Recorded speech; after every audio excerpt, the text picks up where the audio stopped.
I just got the manliest figure possible, the amazing Yamaguchi Kirishima. Let's check it out.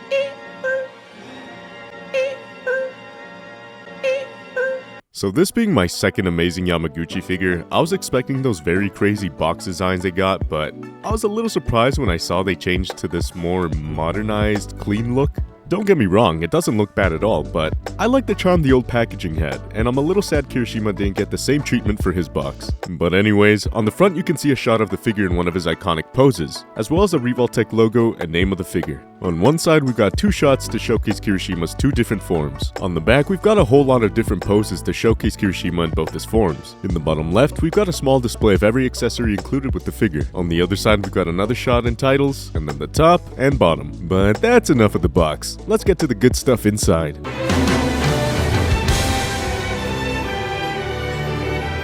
Starting off the accessories, we've got the standard face that Kirishima comes with. It's well painted and looks just like Kirishima does in the show. To swap faceplates, you'll pull out the top part of his hair and reveal this big monstrosity that hides beneath. And then you'll pull off the faceplate itself, and now you just do the reverse. Put on the different faceplate, then put back the hair and jaw piece over top. And here we have the second faceplate for Kirishima, which I think better fits his style. He's got that bright smile of his. However, the eyes are looking to the side, so you have to have him in a certain pose when using this face. And unfortunately, this is the only smiling faceplate we get for Kirishima, which is a bit disappointing because in the show, he's quite the happy, energetic guy. I think he definitely needed more faceplates with big smiles. Now, we still have more faceplates to go through, but we'll get back to these in a bit. To start off the hands, we've got some good old fists. The rest of the hands come on this little tree thingy, which I think is really nice and easy to keep your hands organized. For the second pair of hands, we've got these relaxed, open hands. And the last hands are some more aggressive, clawing-like hands. Now for the next accessories, let's move on to Kirishima's unbreakable form.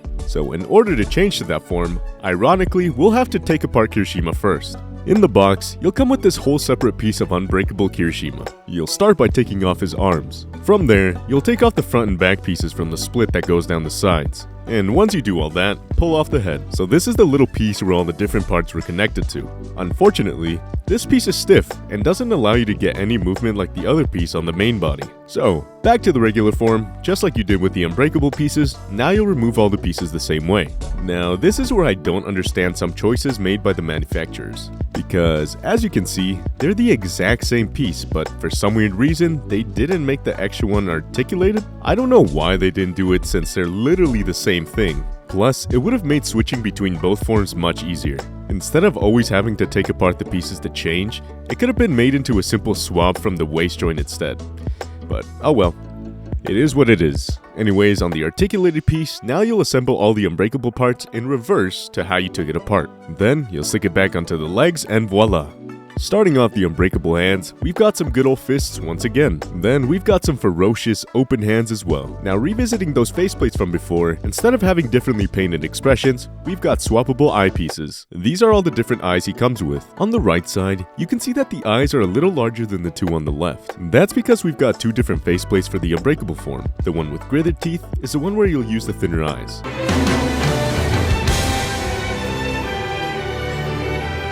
So, something that amazing Yamaguchi figures are known for is their crazy articulation that allows for great variety of poses. However, it can be challenging to reach those poses if you don't know how to work the joints. So keep in mind, this is only my second amazing Yamaguchi figure apart from Todoroki, so my display of the articulation might not be 100% accurate. And it's very possible that the figure has more range of movement than I'm able to show. Anyways, starting off with the head, Kirishima is able to look this far up and this far down, and that's all thanks to the articulated neck that also allows for a lot of movement in all directions. Your arms can go this high up, and they can also do a full rotation. Only one joint in the elbow, but it has a very good bend, and your wrists also come with full range of movement. Thanks to the diaphragm and waist joint, you can bend this far forward and this far back. You can twist at the waist. These little pieces of fabric are also slightly articulated for a more dynamic look. I was able to get the legs this high up, you can hit some crazy splits, and the leg can go this far back, I guess? Like I said, still new to Revoltech neck movement. You get a pretty good bend at the knee, although the way it was sculpted makes it look a little ugly and exposed, but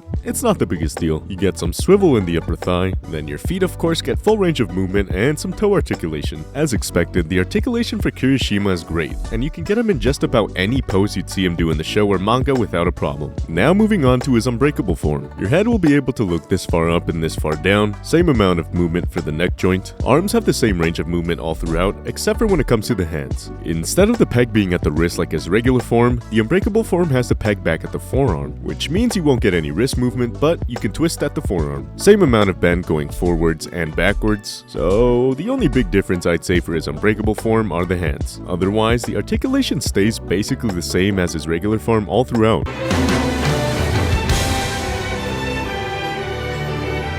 Alrighty, moving on to the size comparisons. Here we have Kirishima next to his classmate, the amazing Yamaguchi Todoroki. I'm not sure what heights these characters are canonically, but with the figures, it looks good to me. Here he is next to some other superheroes, the Mezco Wolverine and SH Figuarts Deadpool. Considering Kirishima is still a teen, I do expect him to be shorter than most, but Wolverine should definitely not be as tall as he looks here. Otherwise, still looks great. Here he is next to the Mafex Hush Superman. I think if Superman was in the My Hero universe, Kirishima would definitely idolize him just like All Might. Now for some villains. Here we have him next to the Marvel Legends Carnage from the Venom Pool wave, as well as the King in Black Venom, who is too tall to even fit in frame. I think they size well with Kirishima and honestly look like some cool villains for the My Hero universe.